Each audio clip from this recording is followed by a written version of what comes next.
लेकिन उन्हें पता नहीं था कि कुछ ही मिनट बाद उनके साथ कुछ ऐसा होने वाला है जिसके बारे में लगता है। जब पति पत्नी अपने बातचीत में मसरूफ थे तभी अचानक उन्हें बाहर से लोगों की चीखने चिल्लाने देने लगती हैं। जब वो दोनों घर से बाहर निकले तो उन्होंने देखा कि बाहर लोगों के बीच हलचल मची, अपने घरों को छोड़कर भाग रहे थे जैसे कुछ बड़ा होने जा रहा हो। जेसन और बेथ ने देखा कि हमारे हुए जल्दी जल्दी अपना घर खाली कर रहे हैं। जेसन ने पड़ोसी से पूछा कि आखिर वजह क्या है, तुम जा रहे हो?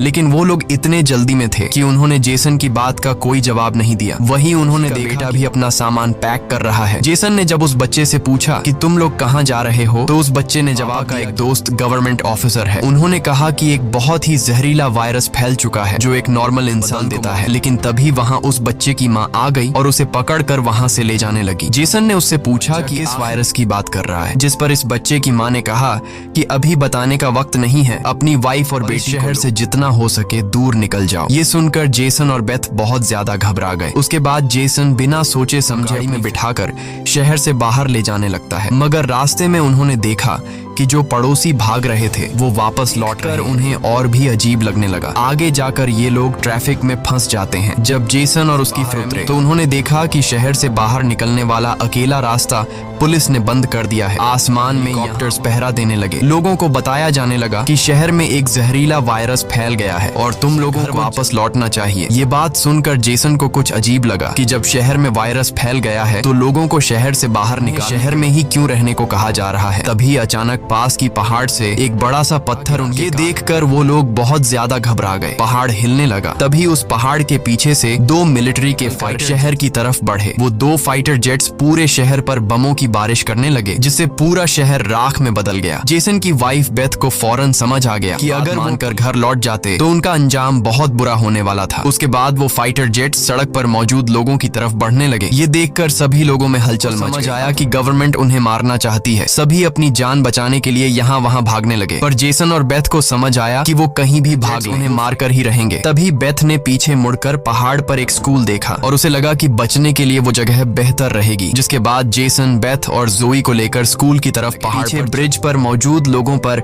फाइटर जेट्स बम गिराने लगे। ये तीनों तेजी से दौड़ते हुए स्कूल तक पहुंच जाते हैं और उन्हें एक टनल मिल जाता है और बम धमाके से कुछ ही सेकंड पहले वो जल्दी से उस टनल में घुस जाते हैं। जैसे ही बंकर का दरवाजा बंद हुआ ऊपर का हुआ, लेकिन खुशकिस्मती से ये लोग बंकर के नीचे थे और इनकी जान बच गई। मगर इनके लिए हैरानी की बात ये थी कि वायरस था कि गवर्नमेंट को शहर के सभी लोगों को मारना पड़ा। वो लोग कुछ भी नहीं समझ पा रहे थे। बस उन्हें ये पता चल चुका था कि अगर तो चुपचाप बंकर में जिंदगी गुजारो। लेकिन इनके लिए परेशानी की बात ये थी कि आखिर ये लोग यहाँ कब तक जिंदगी गुजारेंगे और लिए खाने पीने का क्या करना होगा। अच्छी बात ये थी कि वहाँ ढेर सारा एक्सपायरी खाना रखा हुआ था जो 3 लोगों के लिए काफी लंबे समय तक चल सकता था। बेथ बहुत ज्यादा परेशान थी। वह अपनी बेटी जोई के बारे में सोचने लगती है कि अगर ये बीमार हो गई तब इसका क्या करेंगे। और बेथ दरवाजा बंद करते समय उसका हाथ भी लग गया था जिसमें काफी वो दोनों इस बात को लेकर भी घबरा रहे थे कि कहीं इस जहरीले वायरस ने उनकी बॉडी पर भी अटैक न कर लिया हो। मगर अभी ये सोचने का वक्त नहीं था। उन्हें अब इस बंकर को सेफ बनाना था ताकि ऊपर बंकर का दरवाजा कोई खोल न सके। जेसन ने लोहे की का दरवाजा मजबूती से बंद कर दिया और तय किया कि अब उन्हें यहीं पर छिपकर जिंदगी गुजारनी है। लेकिन जमीन के नीचे रहने का जीवन आसान नहीं था। हर दिन वही एक जैसा खाना, पीने के लिए कीचड़ से भरा हुआ पानी में वह ताश खेलते। बाहर की दुनिया से उनका पूरी तरह से कनेक्शन कट चुका था। कई दिनों तक यहाँ रहने के बाद वो लोग बहुत ज्यादा चुके थे। लेकिन वो क्या करते, अगर ऊपर जाते तो उनकी जान नहीं बच पाती। इस जीवन ने जेसन के परिवार को मानो इस दुनिया के अंत का एहसास दिलाया। से पूछा, पापा हम यहाँ कब तक रहेंगे? जेसन के पास इस बात का कोई जवाब नहीं था। उसने अपनी बेटी से बस यही कहा, जब बाहर वायरस चला जाएगा तभी हम बाहर जाएंगे। वो अपनी बेटी की आंखों पर बाहर की दुनिया उससे इमेजिन करवाता है। इस तरह से दिन गुजरते गए और फिर महीने। उन्हें नहीं पता था कि बाहर निकलने के इंतजार में उन्हें यहाँ इस बंकर में 3 दिन गुजर चुके हैं। जोई अपनी माँ की बनाई हुई पेरिस्कोप से बाहर की दुनिया को देखती है। बाहर चारों ओर बस तबाही का मंजर नजर आ रहा था, जैसे ये पूरी दुनिया जलकर राख हो गई हो। वहाँ किसी भी निशान तक नहीं था। ये सब देखकर उस छोटी बच्ची को लगने लगा कि शायद हम इस दुनिया के आखिरी बचे हुए लोग हैं। माँ ने उसे दिलासा दिया कि शायद तुम्हारे दोस्त भी हमारी तरह कहीं छुपे हुए हों। अब रात हो चुकी थी और डिनर का समय हो चुका था। उनके पास अब खाना भी कम बचा हुआ था, इसीलिए वो खाना खाकर काम चला रहे थे। लेकिन आज जोई की जिद पर उसे पूरा एक कैन का डिब्बा दिया गया। जोई ने जब टिन का डिब्बा खोला तो उसने देखा कि टिन का डिब्बा इस डिब्बे के पीछे की तरफ एक छोटा सा छेद था। शायद कोई चीज इसमें से खाना चुरा गई थी। बेथ ने सारी बची हुई डिब्बों की जांच की तो पता लगा कि पूरे 12 डिब्बे खाली थे। ये देखकर परेशान हुए क्योंकि ये तो उनके 2 हफ्तों का राशन था। बेथ ने वेंटिलेशन जाली की तरफ देखा और अंदाजा लगाया कि शायद कोई चूहा ले गया। बेथ ने कहा कि अगर ये चूहा है तो इसे जल्द मारना पड़ेगा, नहीं तो ये हमारा सारा खाना बर्बाद कर देगा। बेटी के उदास चेहरे को देख जेसन ने उसे दिलासा दिया कि छोटी परेशान मत हो, अगर खाना खत्म हो भी गया तो मैं ऊपर जाकर कुछ सामान ले आऊंगा। अगले दिन जब जोई अपनी माँ के साथ ब्लॉक्स में पीछे से हल्की सी आवाज आई। जोई ने जब पीछे मुड़कर देखा तो एक चूहा फिर से टिन फूड चुराने घुस आया था। इससे पहले कि वो चूहा भाग जाता फौरन अपने पेरेंट्स को बुलाया। आज उन्हें इस चूहे को हर हाल में मारना था।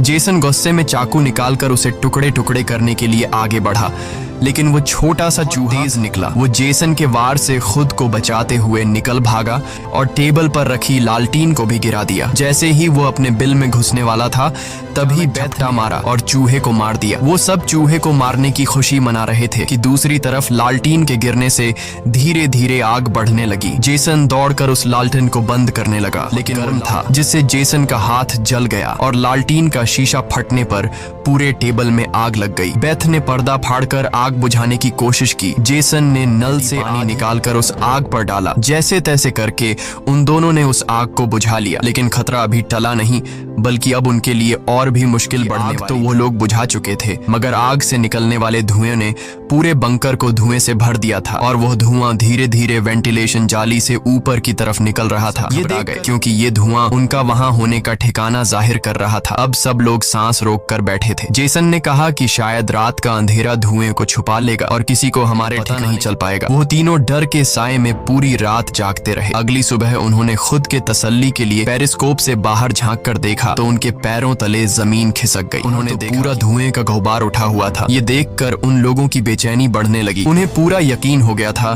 कि उनके ठिकाने का राज खुल चुका है। तभी बीत ने कहा कि अगर धुआं उठा है, राख भी जमा हुआ होगा जिसकी जांचबीन करते हुए हमारे ठिकाने का पता चल सकता है। इसीलिए अब हमें राख की सफाई करनी होगी। जिसके बाद पति पत्नी ने बाहर जाकर सफाई करने का फैसला किया। जाने से अपनी बेटी जोई से कहा कि जोई मुझे प्रॉमिस करो कि बाहर से चाहे तुम्हें आवाज आए या फिर कुछ भी हो जाए, बस तुम्हें बाहर नहीं निकलना है। बेटी से वादा लेने के बाद उन्होंने दर खोली, बाहर की आवाजों को ध्यान से सुना और जब यकीन हुआ कि बाहर कोई भी नहीं है तब दोनों ने मिलकर बंकर का दरवाजा खोला और बाहर निकल गए। अब उनकी बेटी अकेली वो अपने पेरेंट्स का इंतजार कर रही थी, लेकिन बहुत देर तक इंतजार करने के बाद भी जब उसके माता पिता वापस नहीं आए, चढ़कर दूरबीन से बाहर के हालात देखने लगी। जल्द ही उसने देखा कि उसके माता पिता बंकर के दरवाजे को छुपाने की कोशिश कर रहे थे, लेकिन तभी जोई ने कुछ ऐसा सांसें गले में अटक गईं। उसने देखा कि दूर जंगल में एक काली परछाई तेजी से उनकी तरफ बढ़ रही है। बच्ची ने जोर से चिल्लाकर पापा को पीछे देखने को कहा, लेकिन दूरी बहुत ज्यादा थी, सुन ही नहीं पाए। घबराहट में बच्ची अपने डर को भूल गई और सीढ़ी पर चढ़कर बंकर से बाहर निकल आई। बाहर आते ही उसे एहसास हुआ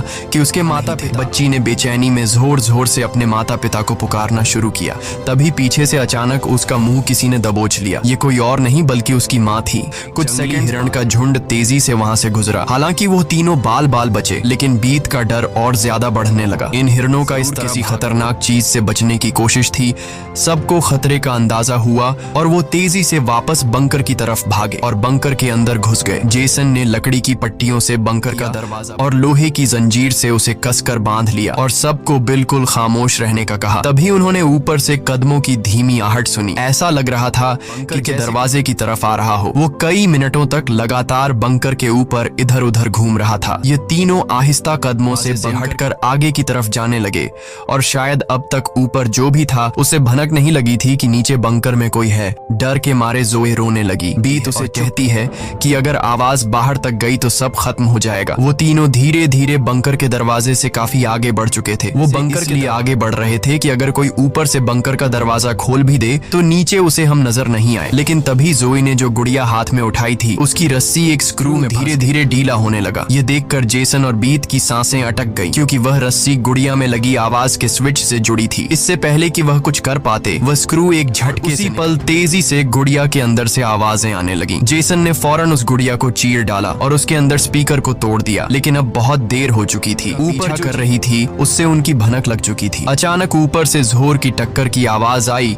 और फिर भारी कदमों की गूंज सीधा बंकर के दरवाजे के आखिरकार उनका ठिकाना ढूंढ ही लिया और उसे खोलने की कोशिश करने लगा। वह बंकर के ढक्कन को जोर से धकेल रहा था और जंजीरों से बंद होने खतरा साफ महसूस हो रहा था और ऊपर के राक्षस को पता चल चुका था कि जरूर नीचे कोई मौजूद है। हालांकि वह दरवाजा मजबूत जंजीरों से बंद था, लेकिन उस चीज की भयानक ने वह जंजीरें एक एक करके टूटने लगी। यह देखकर जेसन को पता चल चुका था कि दरवाजा अब ज्यादा देर टिक नहीं पाएगा। तेजी से अंदर भागा और वाटर पंप का पाइप उखाड़ने लगा। यहाँ बेथ ने भी हिम्मत दिखाई और सीढ़ी पर चढ़कर अपने शरीर का वजन इस्तेमाल करते हुए चैन को खींच कर की कोशिश करने लगी। लेकिन फिर भी लोहे का ढक्कन धीरे धीरे खुलने लगा। तभी उसी वक्त दरवाजे के ऊपर एक काला साया नजर आया जिसकी आंखें एक बल्ब जैसे उन तीनों की मौत ऊपर से उनको देख रही हो। जेसन ने बिना सोचे पाइप से उस पर हमला कर दिया जिससे वो पीछे गिर पड़ा। जेसन ने जल्दी से वो पाइप दरवाजे में फंसाकर दरवाजे को बंद वहां से भाग जाती है। लेकिन जेसन का शरीर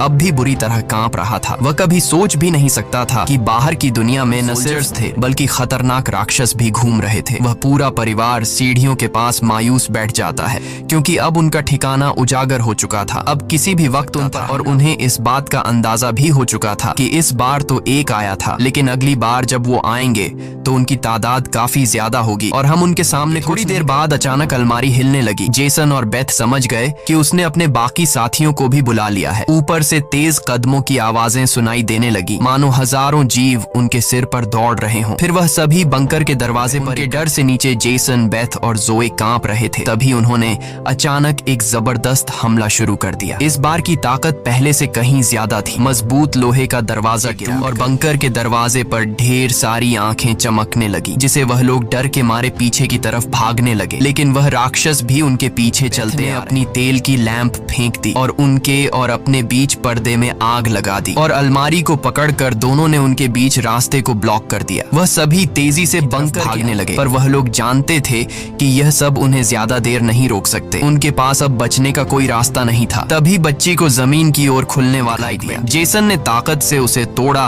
और पूरी जान लगाकर अपनी पत्नी और बेटी को बाहर की ओर धकेल दिया। लेकिन जब खुद बाहर निकलने की कोशिश की तो तंग जगह के कारण दूसरी तरफ राक्षस उसकी ओर बढ़ रहे थे। अब जैसे तैसे करके जेसन को यहाँ से निकलना था। उसे कोई दूसरा रास्ता, इसलिए उसने अपने कंधे की हड्डी तोड़ डाली जिससे वह दर्द से चीखने लगा। पर जल्दी से वह खुद को संभालकर वेंटिलेशन बिना समय गवाए पूरी ताकत से जेसन को बाहर खींचने लगी। जेसन जैसे ही बाहर निकलने ही वाला था तभी एक विशाल जीवी ने आकर लिया। जेसन समझ गया कि अब उसका बच पाना नामुमकिन है। अब भाग निकलने की कोई उम्मीद नहीं थी। जेसन ने अपनी पत्नी से आंखें मिलाते हुए कहा कि जो भी हो जाए जोए को कुछ नहीं, और अगले ही पल वह राक्षस उसे बंकर में खींच लेता है। लेकिन जेसन बंकर में राक्षस से डरने के बजाय उनसे कहता है कि आओ देखता हूँ तुम्हें। और जोए ने जब नीचे देखा तो बंकर में से तेज चीखने की आवाजें आ रही थीं। बेथ समझ गई कि उसका पति उन्हें भागने लड़ रहा है। वह दर्द में भी अपनी बेटी को लेकर वहां से निकल पड़ी और राक्षस से बचते हुए वह काफी दूर भागते उन्हें कुछ अजीब महसूस हुआ। उन्होंने देखा कि जो हाईवे बाहर की दुनिया तक खुलता था अब वहां ऊंची दीवार खड़ी थी, यानी अब इस शहर से नहीं निकल सकता है। तभी वहां हेलीकॉप्टर दूर से उड़ता हुआ आया। जब बेथ ने पीछे मुड़कर देखा तो वह एक आर्मी हेलीकॉप्टर तेजी से उनके पास आकर उन पर अपनी तेज स्पॉटलाइट चमकाई। ये दोनों जैसे ही वहां से भागने वाले थे तभी ऊपर से उन पर एक बड़ा जाल आ गिरा जिसमें ये दोनों फंस गए। वह दोनों हर एक संभल से खुद को छुड़ाने की कोशिश करने लगी, लेकिन जाल ने इन दोनों को बुरी तरह से जकड़ लिया था। बेथ ने जाल की जाली के बीच से देखा कि कुछ हरी आंखों वाले काले साए उनके पास आ रहे हैं। तभी का असल राज मालूम हुआ। ये जो बंदूक थामे पीली आंखों वाले लोग जिसे हम राक्षस समझ रहे थे, ये असल में कोई एलियन या फिर वायरस से इन्फेक्टेड लोग नहीं थे, बल्कि ये तो मिलिट्री के सोल्जर्स थे और नाइट विजन ग्लासेस लगाए हुए थे। वही आंखें जिसकी पीली चमक उन्हें किसी दूसरी दुनिया का दिखा रही थी। लेकिन सवाल आता है कि आखिर आर्मी वाले इन लोगों क्यों बने हुए थे? ये सारा राज आपको आगे की थोड़ी सी बची हुई स्टोरी में मालूम पड़ जाएगा। अब बेथ और जोए दोनों इन सोल्जर्स के कंट्रोल में थे। इनमें से एक सोल्जर ने एक बड़ी सी इंजेक्शन दोनों के गले में बारी बारी से चुभा दी। जब इनके ब्लड को टेस्ट किया गया तो पता लगा कि यह दोनों भी जहरीले वायरस से इन्फेक्टेड हैं, जिसका मतलब कि ये दोनों इस धरती के लिए एक, यानी अब इन्हें मार दिया जाएगा। असल में जब वायरस पहली बार फैला था तभी इस छोटे से शहर के कई लोग इसकी चपेट में आ चुके थे। ये वायरस हवा से फैलता था और ये वायरस एक इंसान को बहुत ही जल्दी लग जाता। इन्फेक्टेड लोग खुद भी नहीं जानते थे कि वो बीमार हैं और गवर्नमेंट के पास इस वायरस को एंटीडोट नहीं था। इन्फेक्टेड लोगों को मारने के अलावा गवर्नमेंट के पास दूसरा कोई रास्ता नहीं था। बेथ रो रो कर कहती है कि प्लीज मेरी बच्ची को जाने दो। जब बेथ सोल्जर्स उसकी छोटी बेटी को भी नहीं छोड़ने वाले तो वो पूरी तरह गुस्से में आ गई। उसके चेहरे पर काले निशान उभरने लगे, लेकिन इससे पहले कि सोल्जर की गर्दन से खून का फव्वारा फूट पड़ा। वो कोई और नहीं बल्कि मौत से लौट कर आया। बंकर में जेसन मरा नहीं, बल्कि वहाँ वो खुद पर कंट्रोल खोकर वहाँ सभी सोल्जर्स को मार डाला। उस वक्त वो बहुत ज्यादा गुस्से में था। चेहरे पर काले निशान और आंखें गुस्से और उसके जिस्म की ताकत कई गुना बढ़ चुकी थी और साफ दिख रहा था कि वो अब पहले वाला जेसन नहीं बल्कि वह एक अलग रूप में दिखाई दे रहा। सोल्जर्स पर झपट झपट कर उन्हें मारने लगा, लेकिन वह गर्म हथियारों की गोलियों को नहीं रोक पाया और जमीन पर गिर गया। जब वो जोए की तरफ बढ़े तो वह दोनों जाल तोड़कर भाग चुकी थीं। सोल्जर्स उन्हें यहाँ वहाँ ढूंढने लगे, लेकिन उन्हें ये अंदाजा नहीं था कि बेथ भी एक बदल चुकी थी। उसने जोए को एक कार के अंदर छुपा दिया और खुद उन सोल्जर्स से लड़ने लगी। उसने कई सोल्जर्स को मार गिराया और फिर खुद भी गोली लगने से कार की छत पर भी उसकी बेटी ने ये सब देख लिया। अपने माता पिता की हालत देखकर वह भी गुस्से में आकर अपना आपा खो बैठी। एक छलांग में उसने एक सोल्जर को गिराकर उसका मास्क तोड़ दिया वाली थी कि बेथ ने समय रहते उसे रोक दिया। वो नहीं चाहती थी कि उसकी बेटी भी एक दरिंदा बन जाए। बेथ ने उसे शांत किया। धीरे धीरे लड़की की नसों की हरियाली गायब हो गई, में बदल गई। लेकिन सोल्जर की किस्मत इतनी अच्छी नहीं थी। उसका सेफ्टी मास्क टूट चुका था और वो धीरे धीरे वायरस से इन्फेक्ट। तरफ जेसन की हालत बहुत गंभीर थी। उसने बेटी के चेहरे को देखकर अपने हाथ की 2 उंगलियां उसकी आंखों से फेरी और जेसन ने हमेशा के लिए आंखें बंद कर ली। उसी वक्त एक और हेलीकॉप्टर अपनी बेटी को लेकर भागी। कबाड़ के ढेर से गुजरते हुए वो एक सुरंग में घुस गए। तभी वहाँ एक रोशनी उनकी आंखों पर पड़ी। देखने पर पता चला पड़ोस का छोटा लड़का था जिसे हमने कहानी की शुरुआत में देखा था। फिर ये दोनों उसके पीछे चल पड़े। वो लड़का उन्हें एक गुफा जैसी टनल में ले पहुंचा जहाँ उस लड़के और भी कई सारे लोग छुपे हुए थे। असल में वहाँ उनके जैसे ही वायरस से इन्फेक्टेड लोग थे। जिंदा रहने के लिए वो सभी अंधेरे में चूहे जैसी जिंदगी गुजारने पर मजबूर थे। ये वायरस खतरनाक जरूर था, लेकिन